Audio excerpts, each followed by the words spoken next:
it's probably one of the most historical spots in Henderson County because this is a very historical plant. It didn't begin as this. Now, as we were at that other old cemetery, that's what traditionally the old timers are going to tell you is the Hillgirt community. So the Hillgirt community was composed of what is today Mountain Home and Balfour. And then today Hillgirt's kind of in the middle of the two.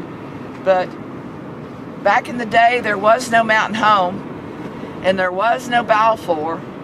And all of this from Balfour all the way to the other end of Mountain Home was considered Hillgirt. If you read this in 1910, this Summer Homes Committee down in St. Petersburg, Florida, decided they were going to have a summer colony up in the mountains and bought all that old Hillgirt estate and turned it into a community called Mountain Home. So that's the story of Mountain Home. And that old inn, the rocky inn, you saw that was, they used that as an inn. It had a huge swimming pool in back, one of the first swimming pools in Henderson County. It's covered in though now. Trying to give you a sense of what's here. So this was a part of that old Hillgirt community from the late 1700s up till 1893 when William Balfour Troy opened a granite quarry. The granite quarry, you can look on the GIS or topo map, you can see it a lot better. It's that direction, right kind of over there. And actually the land it's on is now owned by the Hendersonville Water Department. It's part of the water treatment facility. And you're not allowed on there. I mean, I would not even walk nowhere near that. I think they got electrical fences, dogs, whatever. They've had a lot of people drown in the lake at that quarry. It's very well secured. All kinds of bells, whistles, and alarms, okay? That's where the rock was quarried. For what? That's where the rock was quarried. Okay. That quarry opened in 1893. So it was one of our big quarries. That's why they named the community Balfour, after William Balfour Troy that opened that quarry. They had a post office soon opened. The community started growing. The original Balfour Methodist Church stood right about there. Now they later moved that church over to where you saw it over near Balfour School, but the original Methodist church was here. The Baptist church was kind of where the Texaco Triangles thing is up there. So this was a community called Balfour before they ever built an industrial plant here. It was all based on the quarry, though, quarry workers. Then in 1924, J. Adger Smythe bought the Balfour property and opened Balfour Mills, a textile mill. We all together? Now, from the time he opened that mill up until the 1960s or 70s, one of the state's largest mill villages was located here. The houses, this plant has expanded tremendously, so you're not going to get a sense of that. But the mill villages, the houses, they had houses for every worker. Every worker had a really nice house. They had apartment buildings where you could rent out apartments. They had a general store. Besides the post office, they had a barber shop. They had a drugstore. They had a community building.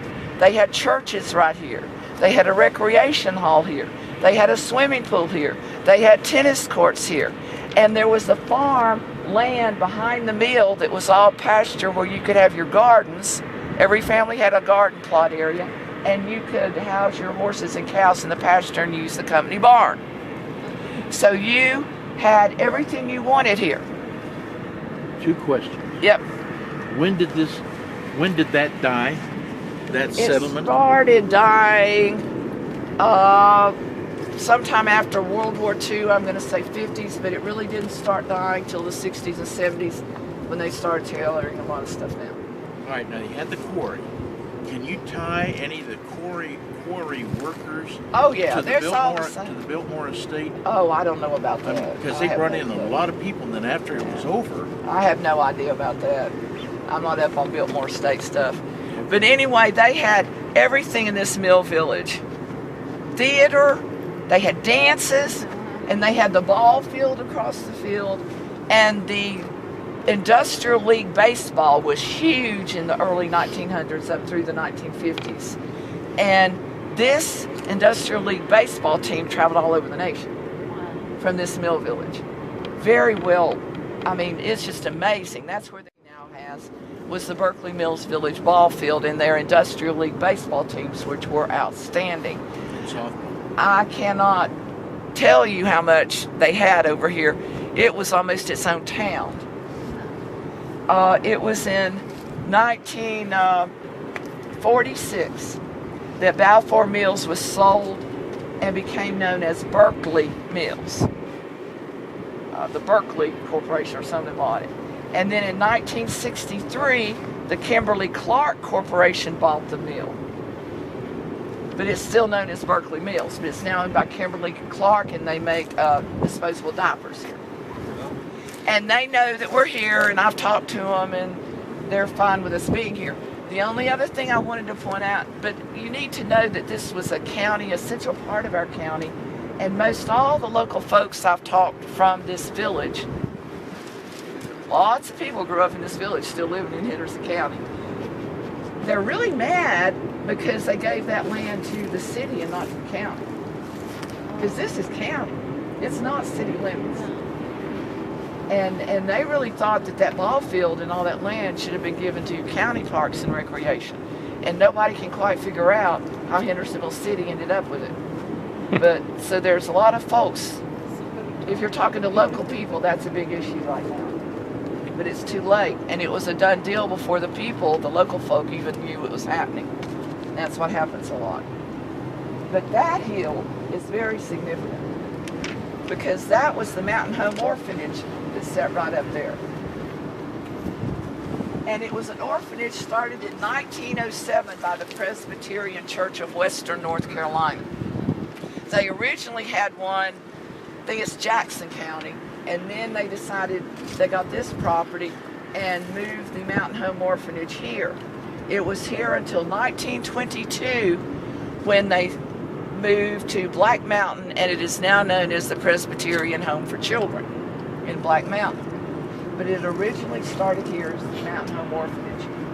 We know that at least one girl died here. We've got the article in the newspaper. We know they said they buried her on the property, but we have not been able to find that little 11-year-old girl's grave. So we don't know where, and if she was the only child that died, during that time. But we sort of doubt it because that was during the time of the great flu epidemic. So I kind of doubt that they only had one child die, but it's possible. But we haven't found that grave. But that's where the orphanage stood. We've got old pictures of it.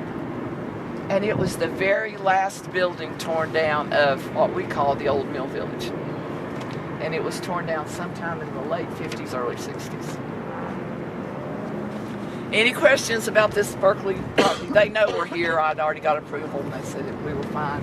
We're going to go back out this way. You'll see the ball fields on the left. You probably saw the entrance then. You'll see on the right the Hendersonville water treatment plant. And just know the quarry is back up on that property, but you can't go see it. It's very dangerous anyway.